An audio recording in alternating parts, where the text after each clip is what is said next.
Asiphinde sibingelele kubabukeli be-Transformation Life. Siyacela ukuthi siyabonga mhlawumbe umuntu akabonge isupport nesinika yona kwezinye zezinkulumo esikhuluma ngazo eyisuke eqwashisa nje abantu ngempilo nangezinto abangazenza eyisuke zizenza ukuthi esuke ngabaholela ejele. Abaningi ke bafunda bafunda okuningi kunodaba nje engifisa ukukhuluma ngalo olubhlungu kakhulu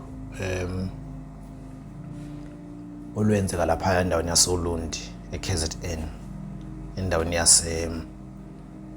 yaseMdonsa khona indawo kuthiwa iseMdonsa lapha ngakowela lezi ikole okuthiwa ingase lezi ikole okuthiwa iBhekifa High School, khona isikole okuthiwa iBhekifa High School esileyo ndawo. Kunento engangakhuluma ngayo phambilini, ngangikhuluma ngeinsizwa khona insizwa yako Sweetwaters ngapha ngakoMaritzburg yakwaNgcobo. Mandisa Ngcobo engangakhuluma ngayo edonsayo lapha ejele laseNew Prison, idonsa life sentence ngecala eyayingekho kulona. Lensizwe idonsa life sentence ngecala eyayingekho kulona ngangalichaza.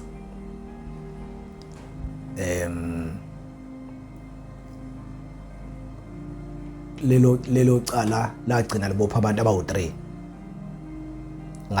ngapha nje kule ndawo kuthiwa iseMsunduze yakhelene nendawo yaseMgwagwa or eMagwagwa kulapho. Leyo nsizwa ngiyakhumbula ukuthi kwashiswa umuzi lapha owawuhlala abafana babedlala ama drugs, kwashona abafana abawu12. Kuthe uma samaphoyisa esebopha abantu esefika amaphoyisa ezobabopha kwase kuboshwa nalomfana obengekho.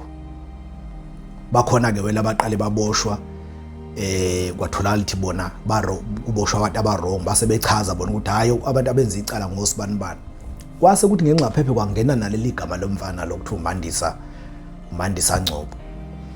Wagwetshwa ke naye wahamba ke leli cala kwazi ngoba liyamgweba.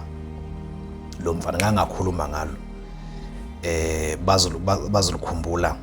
bazolukhumbula abanye. Kukhona futhi isigama ke senzeke endaweni yaseNanda la khona kubulawe kusanda kwenzeka nje kubulawa abafana ekuthiwa bebehlupha kakhulu, ngazi noma bawu5 or 7 kanti bala 5 or 7, I'm not sure. Emva bebulawa umphakathi ngoba umphakathi mawusudiniwe. So kuthe uma amaphoyisa esezobopha afika bopha abantu abawu12.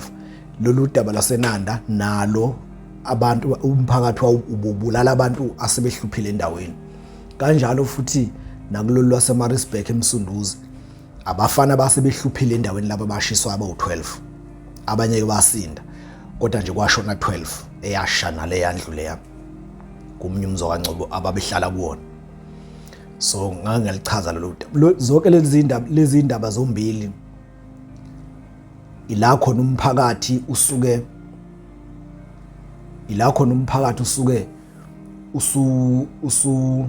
usudiniwe bese uyithathela imithetho ngezandla. Uyabona ke indaba eninjalo njalo makusuke umphakathi wenza ubulela umuntu noma ubulele igebengu, iwona phela umphakathi wazi ukuthi laba abantu bayizigebengu or not. Kodwa umphakathi mawusuka ubulela umuntu uma amaphoyisa esezobopha kwenzeka ngambopha umuntu ongenzanga lutho. Yabona nje umphakathi makuthiwa ukwenze isigama esithize washaya abantu wabulala abantu, umphakathi uyibambela umthetho ngezandla, akwenzeka amaphoyisa mayesezobopha akwenzeke ngambopha umuntu ongenzanga lutho nobe engekho lapho. Isikhathi esiningi kodwa ke futhi kuyenzeka impi ihlonyiswe umuntu emphakathini, impi ihlonyiswe umuntu emphakathini ethi akushaweni usibanibani uyaganga uyedelela. Kusho umuntu emphakathini enimaziyo ethi akushaya usibanibani uyaganga uyedelela, kanti lowo muntu uyazi yena ukuthi yini iyiphi impi akayilwayo. That is very dangerous. Uthola ukuthi wena usuyafika wena uzwa nawe kuthiwa kufanele usibanibani ashawe ngoba wenza ukuthi nokuthi nokuthi, kanti umuntu ophusha lento uyazi yena ukuthi kufanele ashaweleni usibanibani, ungeneke nawe ashawe usibanibani afe. Mawusufika enkantolo sekuthethwa icala usuyathola ukuthi hawu ngaze ngangena empini ebingangidingi, ngaze ngalowo mzuzu umuntu usefile vele sinomukela igwebo, ngaze ngangena empini ebingayidingi. Angazi noma ngiyibeka kahle lento.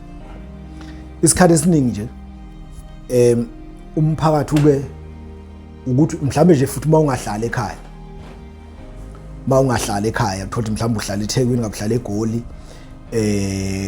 kodwa ekhakini kwaNongoma la khona thina insizwa khona, uthola ukuthi wena uyafika emakhaya uzwe indaba iphezulu ukuthi usibanibani ufuna shawo yedelela, usibanibani ufuna kubulawa, uyabona, ufike nawe ungeneke nawe angithi usukholwe lokho ukuthi usibanibani uyeyisa, usuchazele futhi ukuthi wenzini ngoba phela at the end of the day akekho umuntu ongenaphutha.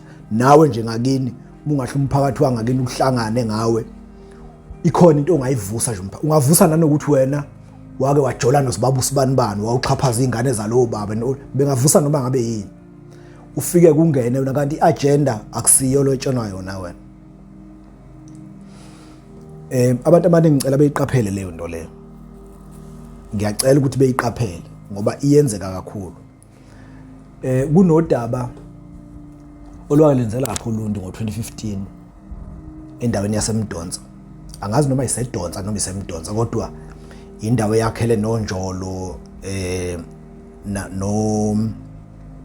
noWela, indawo elapha ya eWela, akukho kude nesikole ekuthiwa iBhekifa High School. Kuleya ndawo kwafika umfana wayesuka eMsingi eMahlaba wakaXimba lo mfana. Mayisuka kushuthi lo mfana ngake ngakhuluma naye phambilini, washonelwa umama wakhe nobaba wakhe, ebulawa ngabantu leMsinga, umama wakhe nobaba wakhe, even though ubaba wakhe wakuyi stepfather. Ngalikhuluma udaba lwakhe lo mfana ngithiwa ezalo ufakazi leXimba. So umama wakhe wayitohozayo kwakumuntu wayezama nje ebazamela bezingane, so wathi mayise shona umama wakhe ngo-2005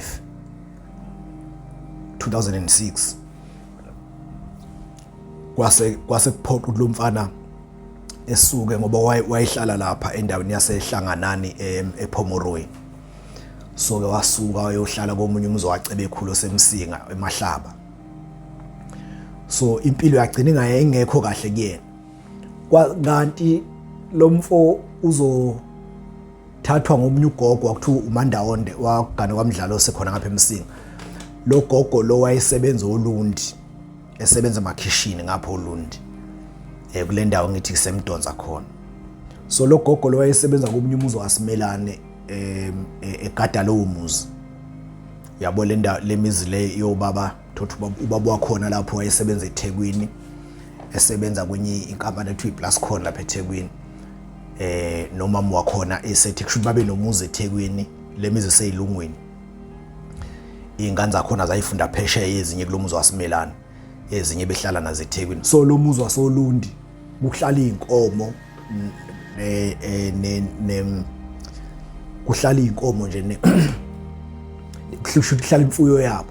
So base bethatha lo mama lo okuthiwa uMandawonde lo bathi akube uyena ozogada lo muzi, futhi wayesebenza nje phakathi lokhu kusebenza emzini womuntu. So kuthe uma sekufuneka kulo muzi waSimelane, umfundisi ubaba wakhona uSimelane wayemfundisi, wayegana uMakhanyile ingane zakhona ezinye zayifunda ongoye enye yayifunde eCuba phesheya 2015, that was 2015.